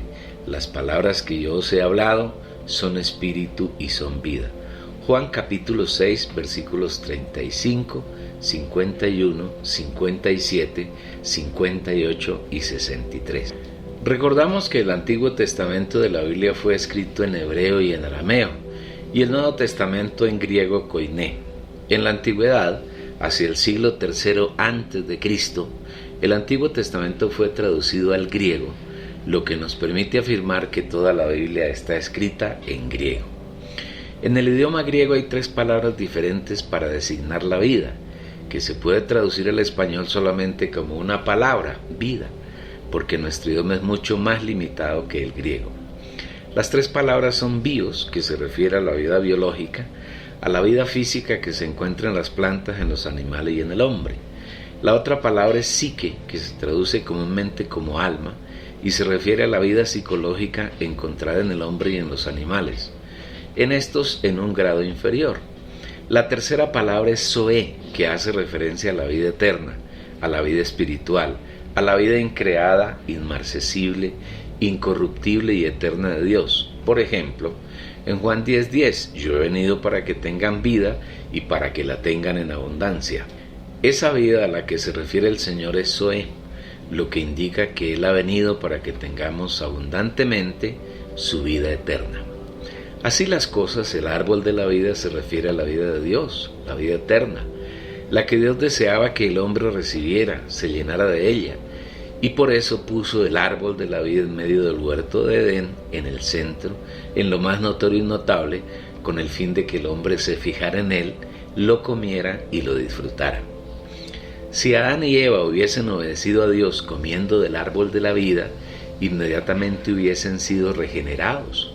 La vida eterna de Dios habría penetrado en ellos y hubiesen sido uno con el Señor por la eternidad. De esa manera, Dios y el hombre, siendo uno, hubiesen dominado sobre los peces del mar, los demonios, sobre las aves de los cielos, los ángeles caídos, que moran en los aires como principados, potestades, gobernadores de este mundo de tiniebla y ejércitos espirituales de maldad, y sobre las bestias, sobre toda la tierra y sobre todo lo que se arrastra sobre la tierra, Satanás. El hombre no se llenó de Dios sino de Satanás. Pero el hombre no obedeció, sino que por medio de la mujer, Satanás, incorporado en la serpiente, vino a engañarla y a hacerle creer que Dios los estaba engañando y que ellos necesitaban comer del árbol de la ciencia del bien y del mal. ¿Qué es ese árbol? Este es otro de los tipos que el Señor emplea en la Biblia, pero que si lo buscamos en intimidad, Él nos revela su palabra. La consecuencia de comer del árbol de la ciencia del bien y del mal es la muerte. Dios advirtió al hombre: el día que de él comieres, ciertamente morirás. Aquí se comprueba que la causa de la muerte es el árbol de la ciencia del bien y del mal. No debemos buscar interpretaciones personales ni extrañas de la Biblia. Ella se interpreta a sí misma, pero para interpretarla correctamente debemos buscar en nuestro espíritu humano que el Padre nos dé sabiduría y revelación. Para que el Dios de nuestro Señor Jesucristo, el Padre de gloria, os dé espíritu de sabiduría y revelación en el conocimiento de Él. Efesios 1, versículo 17. Así las cosas, si leemos Romanos 5, versículo 12, por tanto como el pecado entró en el mundo por un hombre y por el pecado la muerte, así la muerte pasó a todos los hombres, por cuanto todos pecaron, encontraremos que la causa de la muerte es el pecado. Note que ese pecado está en singular y se refiere a una persona. Así como el árbol de la vida hace referencia a la persona de Dios, el árbol de la ciencia del bien y del mal se refiere a otra persona. Para descubrirla, leamos 2 versículos que nos darán plena claridad sobre el asunto. El que practica el pecado es del diablo, porque el diablo peca desde el principio. Vosotros sois de vuestro padre el diablo, y los deseos de vuestro padre queréis hacer. Él ha sido homicida desde el principio, y no ha permanecido en la verdad, porque no hay verdad en él. Cuando habla mentira, de suyo habla, porque es mentiroso y padre de mentira. Primera de Juan 3, versículo 8, y Juan capítulo 8, versículo 44. El primer versículo dice que el diablo peca desde el principio. ¿Por qué peca? Porque esa es su naturaleza. Él es pecador, es el pecado. Cuando él estaba en el Edén de Dios, era el sello de la perfección, acabado de hermosura y lleno de sabiduría, y tenía comunión con Dios, luego no tenía pecado. Pero un día se halló en el pecado, manifestó su naturaleza extraña, y por eso él peca desde el principio, y cuando habla solo exterioriza mentiras. Esto nos lleva a concluir que el árbol de la ciencia del bien y del mal es el pecado, y que el pecado es la naturaleza de Satanás. Luego, cuando Adán y Eva comieron del árbol de la ciencia del bien y del mal, comieron la naturaleza de Satanás, se hicieron uno con él, recibieron su naturaleza dentro de ellos. Así podemos colegir que cada uno de los 2 árboles representan a 2 personas. El árbol de la vida representa a Dios, y el árbol de la ciencia del bien y del mal representa a Satanás. El hombre estaba entre estos 2 caminos, o recibir a Dios en él o recibir a Satanás. Lamentablemente Adán escogió la segunda opción y el propósito de Dios de reinar junto con el hombre se frustró, pero solo temporalmente. Desde ese momento entre Dios y el diablo hay una batalla permanente y el campo de batalla es el hombre. Dios desea ganar al hombre para sí, por medio de infundirle su vida eterna, y Satanás se esfuerza por penetrar en el hombre y corromperlo, usando medios tales como el mundo, la ciencia, la tecnología y casi todas las cosas buenas y malas que hay en el universo, porque no se debe olvidar que el bien y el mal están en el mismo árbol y su resultado es la muerte. ¿Cómo Satanás logró meterse en el hombre? Veamos un poco el proceso que Satanás utilizó para engañar a Eva y a Adán. Incorporado en la serpiente, se acercó a Eva y le formuló una pregunta: ¿con qué Dios os has dicho? ¿No comáis de todo árbol del huerto? Génesis 3:1. La mujer, de manera confusa, le respondió: del fruto de los árboles del huerto podemos comer, pero del fruto del árbol que esté en medio del huerto, dijo Dios, no comeréis de él, ni le tocaréis para que no muráis. Versículos 2 y 3. Aquí se puede ver que Eva no tenía claridad sobre la palabra y sobre el mandato de Dios. En primer lugar, el árbol del cual Dios le prohibió comer fue el árbol de la ciencia del bien y del mal, y este no estaba en el centro del huerto de Edén, como afirmó Eva. El árbol que ocupaba la posición central es el árbol de la vida, y de ese árbol Dios sí quería que comiesen. Ante esta confusión, Satanás aprovechó la ocasión para confundirla más, tratando a Dios de mentiroso, endilgándole al Señor lo que en verdad es Satanás, mentiroso. No moriréis, sino que sabe Dios que el día que comáis de él, serán abiertos vuestros ojos y seréis como Dios sabiendo el bien y el mal. Génesis capítulo 3 versículos 4 y 5. Y de paso le prometió que él, Satanás, los haría iguales a Dios, conocedores del bien y del mal. Al comer del árbol de la ciencia del bien y del mal, estaban recibiendo en ellos la naturaleza pecaminosa de Satanás. Es necesario tener claridad en el sentido de que a Dios no le interesa el bien y el mal, porque nada tiene que ver con su plan. A Dios le interesa si las cosas tienen como fuente la vida eterna, que es Él mismo. Al Señor no le interesa nada que usted haga bueno o malo. A Él le interesa si usted, como su hijo, hace, dice y piensa las cosas que provienen de Él, que tienen como origen la vida eterna, la luz, el amor, la justicia y la santidad, que son los principales atributos de Dios. Todo lo demás es aborrecible y abominable para el Señor. Una vez que Eva abrió su mente a Satanás, su alma fue llena de él y tuvo una visión, pero esa visión es diabólica. Ella vio que el árbol era agradable a la vista y codiciable para alcanzar sabiduría. Sin embargo, esa sabiduría no proviene de lo alto, porque la que proviene de Dios es primeramente pura, después pacífica, amable, benigna, llena de misericordia y de buenos frutos, sin incertidumbre ni hipocresía. Santiago 3:17. Mientras que la sabiduría que Eva recibió es terrenal, anímica, del alma y diabólica. Santiago 3, versículo 15.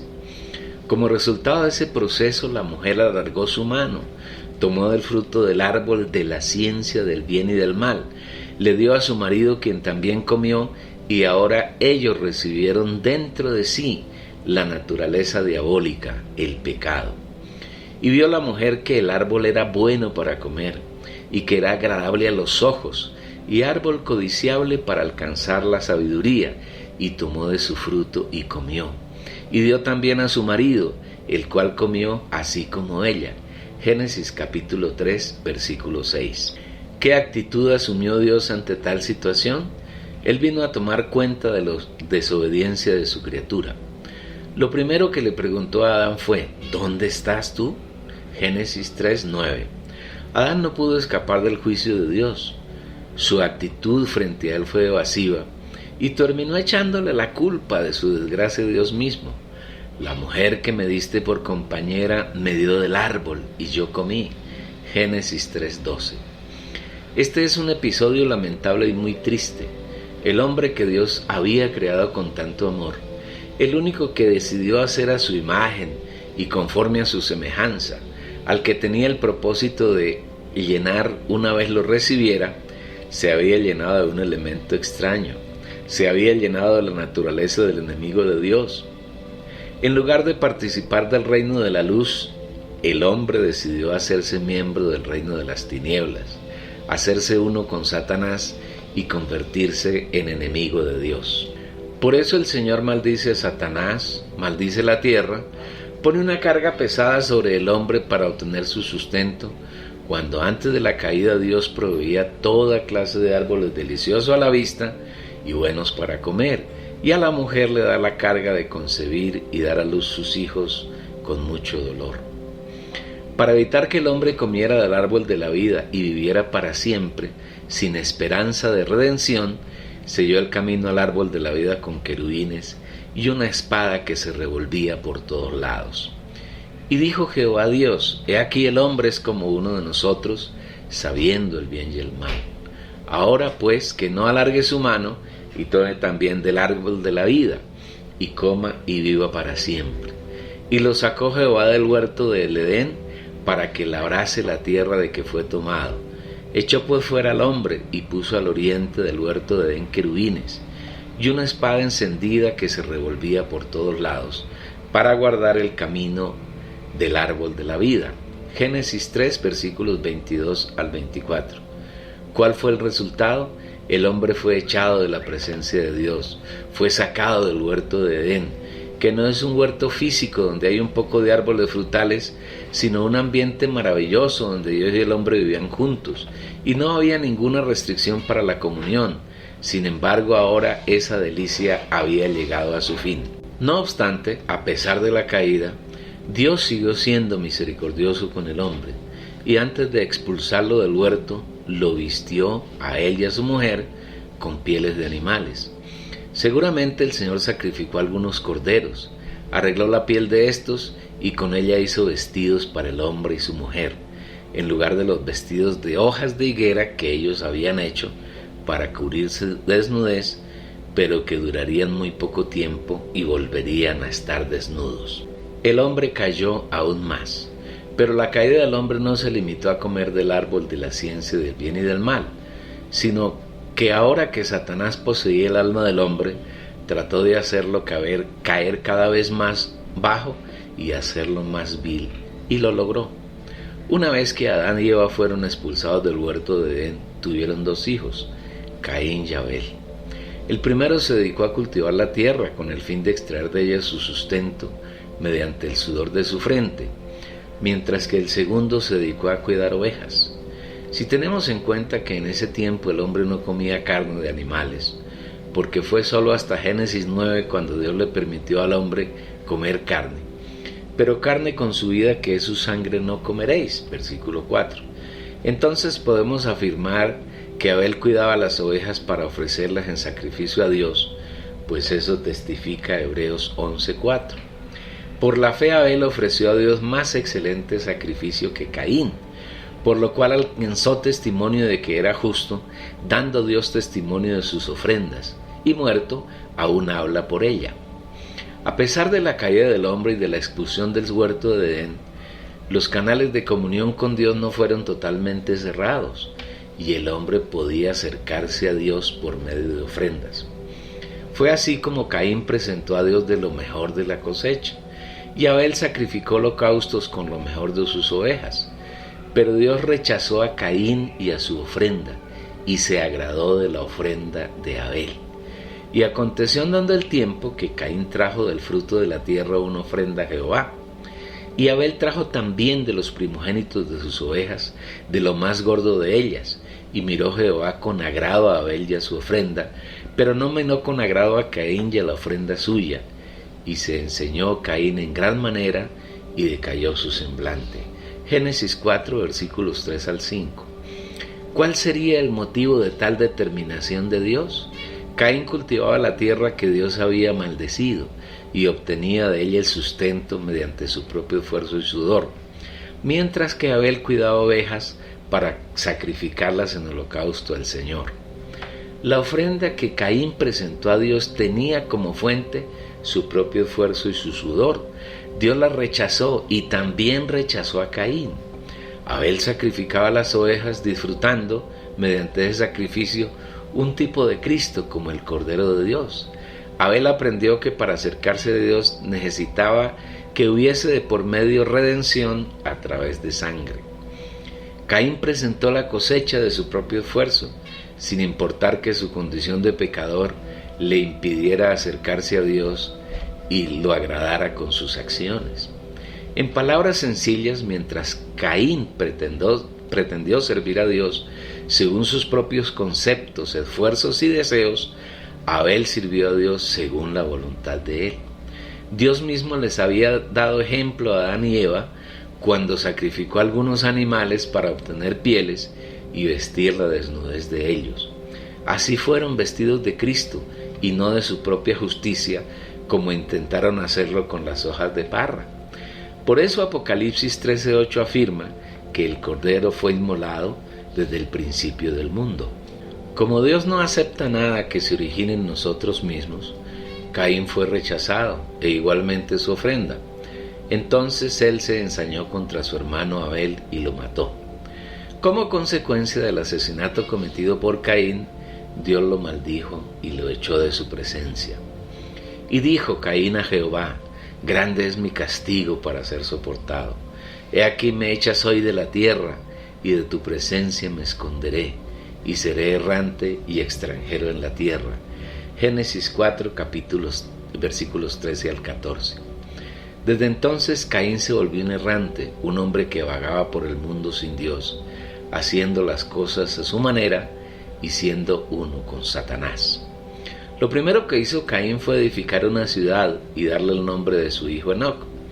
Esa ciudad es una falsificación de la Nueva Jerusalén, que es la consumación del plan eterno de Dios, y el nombre de su hijo Enoc es igualmente una falsificación de Enoc, que está en la línea de Set, séptimo desde Adán, quien caminó con Dios, y el Señor le evitó la muerte y lo raptó vivo. Vivió Enoc 65 años y engendró a Matusalén, y caminó Enoc con Dios después que engendró a Matusalén 300 años y engendró hijos e hijas, y fueron todos los días de Enoc 365 años. Caminó pues Enoc con Dios y desapareció, porque lo llevó Dios. Por la fe Enoc fue traspuesto para no ver muerte, y no fue hallado porque lo traspuso Dios. Y antes que fuese traspuesto, tuvo testimonio de haber agradado a Dios. Génesis capítulo 5, versículos 21 al 24, y Hebreos capítulo 11, versículo 5. Enoc es un tipo de las primicias que no pasarán por la muerte y que serán raptados vivos antes del comienzo de la gran tribulación. Más revelación sobre el particular puede encontrarla en el libro Los Vencedores, las primicias, el hijo varón y los vencedores de la gran tribulación del mismo editor. La descendencia de Caín, registrada en Génesis 4, se convirtió en la edificadora del sistema satánico que la Biblia identifica como el mundo, mediante el cual Satanás atrapa a las personas y las cautiva de manera furtiva, y por medio de él se opone a Dios. Esta es la continuación del reino de las tinieblas y continuará existiendo hasta la venida del Señor Jesús. Es por eso que el Espíritu Santo, por medio de Santiago, afirma: oh almas adúlteras, ¿no sabéis que la amistad del mundo es enemistad contra Dios? Cualquiera, pues, que quiera ser amigo del mundo, se constituye en enemigo de Dios. Santiago capítulo 4, versículo 4.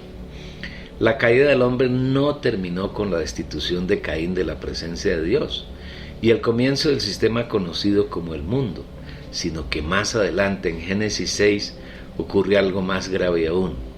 Cuando los seres humanos comenzaron a multiplicarse sobre la tierra y tuvieron hijas, los hijos de Dios vieron que las hijas de los seres humanos eran hermosas. Entonces tomaron como mujeres todas las que desearon. Génesis 6, versículos 1 al 7, tomado de la Biblia al día. Satanás sabe que el deseo de Dios es morar dentro del hombre y mezclarse con él, hasta que el hombre sea totalmente uno con Dios. Con el fin de dañar más al hombre, los ángeles caídos tomaron forma corpórea. Escogieron mujeres para ellos, fornicaron y les engendraron hijos que constituyen una raza de gigantes, raza que no es pura, sino una mezcla inmunda de ángeles caídos y mujeres. Estos gigantes poblaron buena parte de la tierra, especialmente Canaán, la tierra que Dios le prometió después a Abraham y a su descendencia. Allí, por ejemplo, se testifica que la cama de Og, rey de Basán, medía 9 codos de longitud y 4 de ancho. Un codo tiene 45 o 50 centímetros, lo que nos da una cama de un poco más de 4 metros. El exceso de la longitud de una cama es poco con respecto a la estatura del usuario, lo que nos hace inferir que este rey medía un poco más de 4 metros de estatura. Esta raza que la Biblia identifica como Nefilim no era una raza humana pura, sino una falsificación del plan de Dios realizada por Satanás, espíritus inmundos mezclados con seres humanos. Fue tan ofensivo para Dios el advenimiento de esta raza que corrompió totalmente a los habitantes de la tierra, al grado que el Señor decidió destruir todo ser viviente de sobre la faz de la tierra. Sin embargo, Dios halló un hombre agraciado delante de él, y aunque la destrucción vino, Noé y su familia fueron salvos para dar continuación a la raza humana y al propósito eterno de Dios. Y vio Jehová que la maldad de los hombres era mucha en la tierra, y que todo designio de los pensamientos del corazón de ellos era de continuo solamente el mal. Y se arrepintió Jehová de haber hecho hombre en la tierra, y le dolió en su corazón. Y dijo Jehová: raeré de sobre la faz de la tierra a los hombres que he creado, desde el hombre hasta la bestia, y hasta el reptil y las aves del cielo, pues me arrepiento de haberlos hecho. Pero Noé halló gracia ante los ojos de Jehová. Génesis capítulo 6, versículos 5 al 8. Después del diluvio, los hombres volvieron a multiplicarse y a poblar la tierra, y así vino una caída más. En Génesis 10, de la descendencia de Cam, hijo de Noé, maldito por su padre, se levantó Cus. Y éste engendró un hijo llamado Nimrod, que la Biblia identifica como el primer poderoso en la tierra. Y Cus engendró a Nimrod, quien llegó a ser el primer poderoso en la tierra. Génesis 10, versículo 8. Este hombre, para aumentar su poderío, inició un reino separado de Dios y lo hizo fundando 8 ciudades. Y fue el comienzo de su reino Babel, Erec, Accad y Calne, en la tierra de Sinar. De esta tierra salió para Siria y edificó Nínive, Rehobot, Cala y Resén, entre Nínive y Cala, la cual es ciudad grande. Génesis 10, versículos 10 al 12. Entre estas ciudades se destacan Babel y Nínive, caracterizadas por la idolatría y la invocación de demonios y el pecado respectivamente. En el tiempo de Nimrod, la raza rebelde separada de Dios hizo germinar la semilla que Satanás les había sembrado, semilla que consiste en querer igualarse a Dios. Y se dijeron unos a otros: vamos, hagamos ladrillo y cozámoslo con fuego. Y les sirvió el ladrillo en lugar de piedra y el asfalto en lugar de mezcla. Y dijeron: vamos, edifiquémonos una ciudad y una torre cuya cúspide llegue al cielo. Y hagámonos un nombre por si fuéramos esparcidos sobre la faz de la tierra. Génesis capítulo 11, versículos 3 y 4. Obsérvese que es la misma decisión que tomó Lucero, hijo de la mañana, cuando decidió hacerse igual a Dios e intentó poner su trono al lado del trono de Dios. En esa ocasión los hombres querían hacer una torre que llegara al cielo. Esta es la misma actitud que produjo la caída de Satanás. Dios vino a ver la obra que estaban haciendo los hombres y confundió sus lenguas. Así no pudieron entenderse y tuvieron que desistir de su obra diabólica.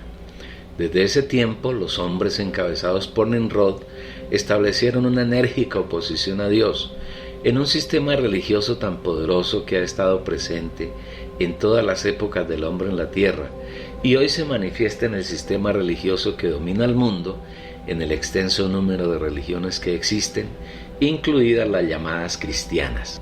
Hasta aquí vemos la paciencia de Dios y su propósito de ganar al hombre para su reino. Pero el género humano está lleno de rebeldía y se opone obstinadamente a los propósitos del Señor.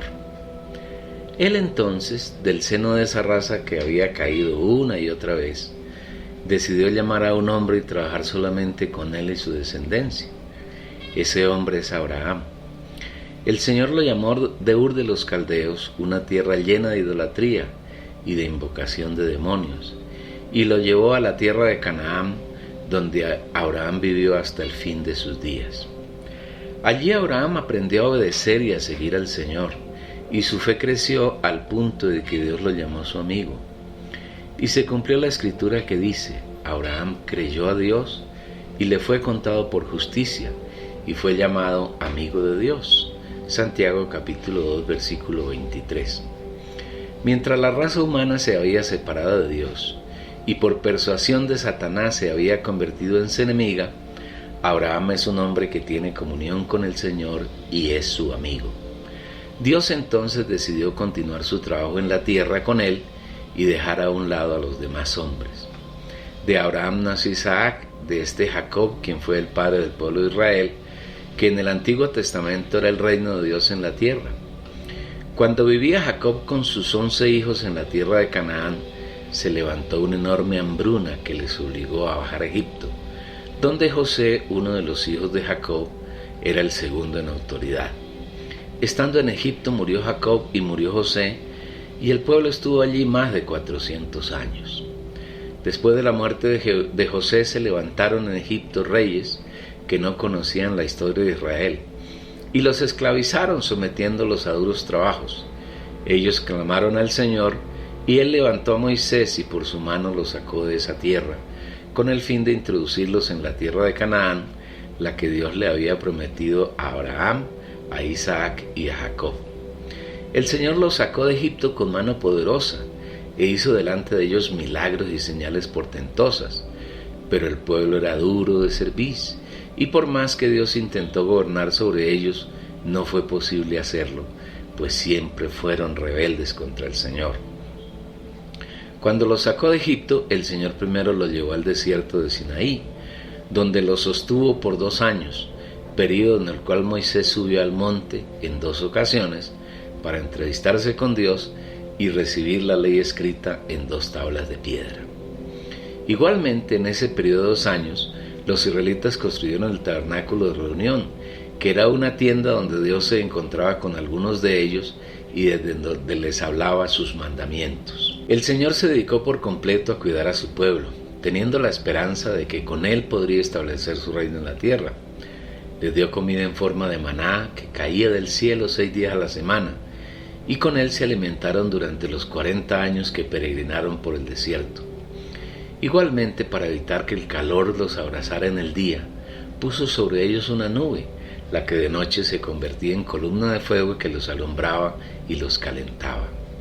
La luna y la columna de fuego también los guiaba en el camino por donde debían andar, porque no tenían ningún medio de orientación.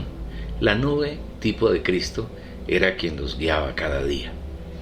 Pasados 2 años de haber salido de Egipto y edificado el tabernáculo, estaban listos para atravesar el desierto y las tierras de diversos pueblos y entrar en la tierra de Canaán. La travesía había de durar 11 jornadas. Sin embargo, el pueblo se llenó de rebeldía, blasfemó contra Dios, le pidieron a Moisés que enviara espías a reconocer la tierra. Moisés tuvo comunión con Dios al respecto, y el Señor aceptó el pedido del pueblo y enviaron a 12 hombres, uno por cada tribu, a que reconocieran la tierra, misión que duró 40 días. Transcurrido ese tiempo, los espías regresaron y 10 de ellos dieron noticias desfavorables al pueblo, lo que hizo que éste se rebelara contra Dios y contra Moisés y Aarón. Como consecuencia de la rebelión, Dios los hizo deambular por el desierto 38 años más, para completar 40 años, 1 año por cada día que duró la exploración de los 12 varones que reconocieron la tierra. En ese lapso murieron Moisés, Aarón y todos los varones que tenían más de 20 años cuando salieron de Egipto, a excepción de Josué y Caleb, quienes hicieron parte de los 2 espías que habían reconocido la tierra, pero que con su hablar no desanimaron al pueblo, sino que lo motivaron para que subieran y tomaran la tierra, porque el Señor se la había entregado. El pueblo en su rebeldía no los oyó y más bien quería apedrearlos.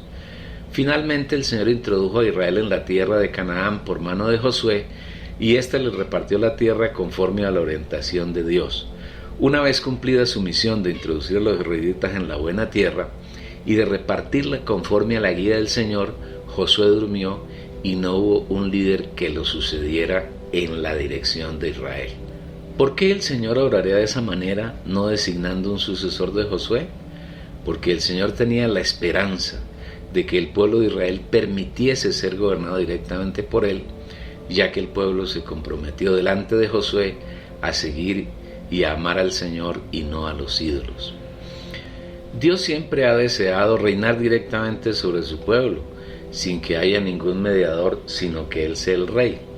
Pero en ese periodo subsiguiente, conocido como el de los jueces, el pueblo se corrompió adorando a ídolos y sirviendo a los dioses que había en esa tierra idólatra. Dios los castigaba permitiendo que los enemigos los dominaran y los saquearan. Ellos se arrepentían, clamaban al Señor y Él les levantaba un juez, y con ese juez los liberaba, destruyendo a los enemigos que los oprimían. Esta situación duró alrededor de 450 años. Los jueces fueron decayendo hasta que fue levantado Samuel, el último juez, y quien también era profeta.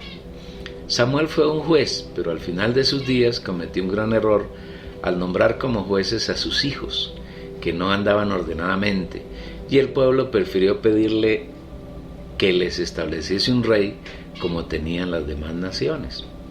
Aconteció que, habiendo Samuel envejecido, puso a sus hijos por jueces sobre Israel. Y el nombre de su hijo primogénito fue Joel, y el nombre del segundo Abías, y eran jueces en Beerseba. Pero no anduvieron los hijos por los caminos de su padre, antes se volvieron tras la avaricia, dejándose sobornar y pervirtiendo el derecho. Entonces todos los ancianos de Israel se juntaron y vinieron a Ramá para ver a Samuel y le dijeron: He aquí tú has envejecido y tus hijos no andan en tus caminos.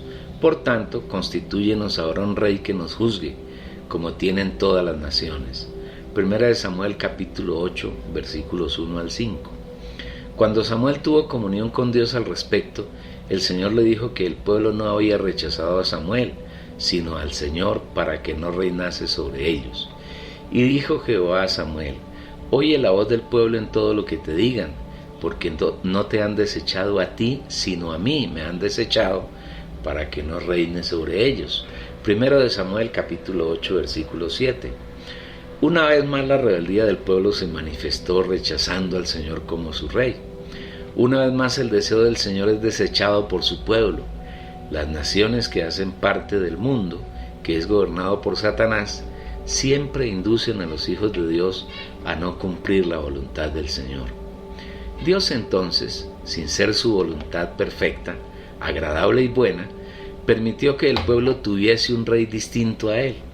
Ese rey fue primero Saúl, quien fue rechazado y desechado por Dios debido a sus actitudes.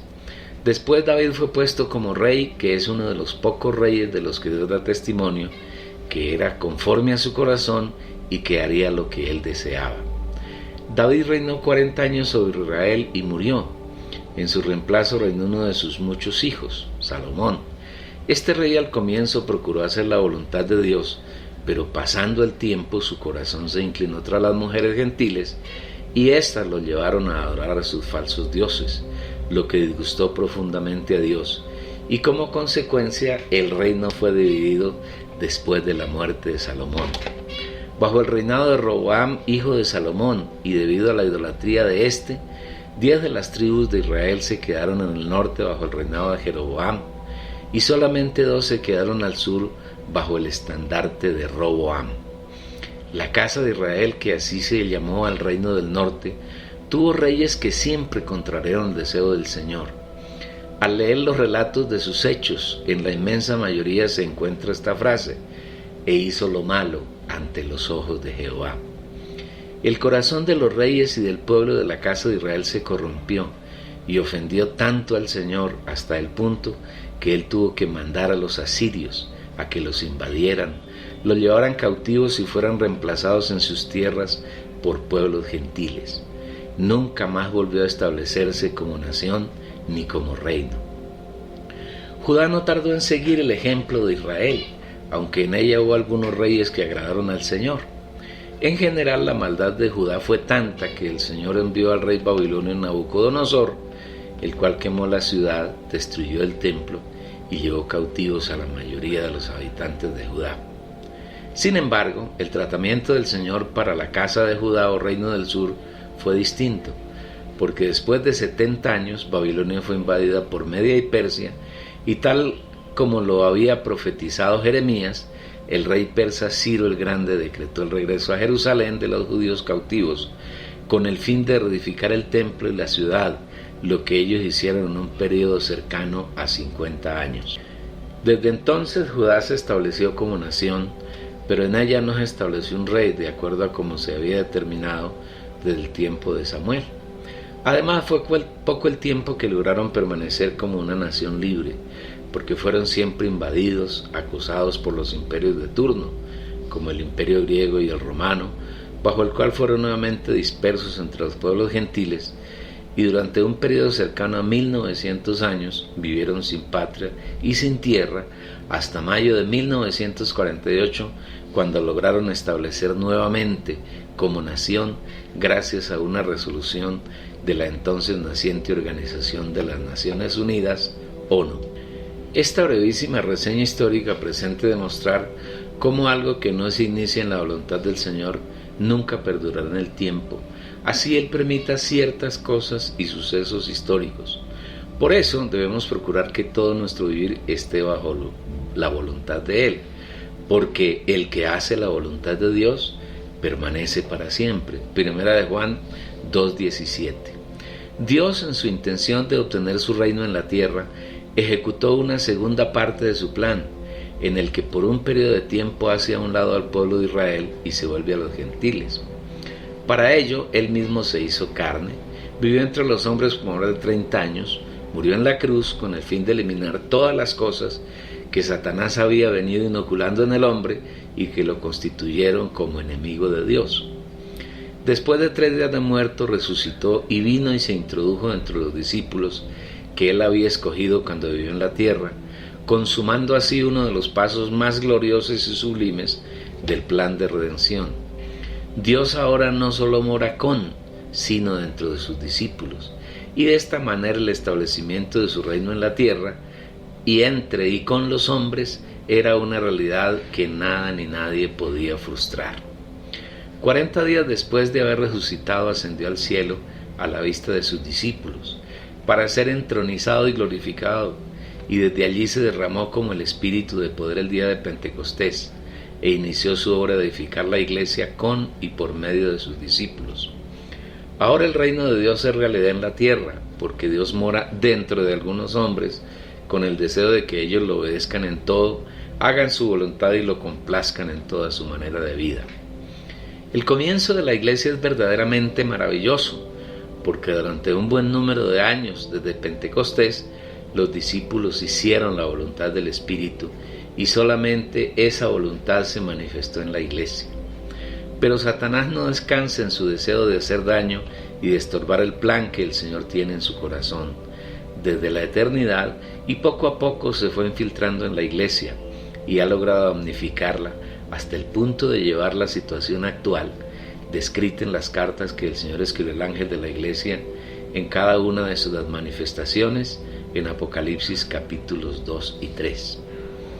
En esta situación la iglesia se llenó de tantas cosas extrañas que el Señor decidió quedarse afuera, a la puerta, para llamar a quienes quieran oír su voz, abrirle la puerta y permitirle entrar para que el Señor y el creyente tengan un disfruto mutuo, y de esa manera el Señor pueda ganar a aquellos que está llamando para establecer el reino de los cielos. El lector puede enriquecer su vida espiritual leyendo el libro La degradación de la iglesia del mismo editor.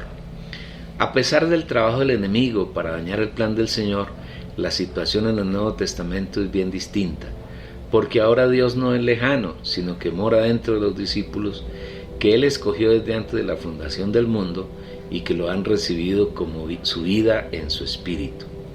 Todos aquellos que lo han recibido han sido regenerados y hacen parte del reino de Dios, pero aquellos que estando en el reino de Dios procuran hacer la voluntad del Padre serán preparados para entrar en el reino de los cielos y entrarán cuando el Señor venga. Su venida será la manifestación máxima del reino de los cielos y tendrá una duración de 1000 años. Hasta aquí este primer capítulo del primer tomo del libro El reino de Dios y el reino de los cielos. No se pierda el capítulo 2 donde hablaremos del reino de Dios. Por favor, dale un clic y suscríbase para que usted sea notificado de estas riquezas que el Señor nos está revelando.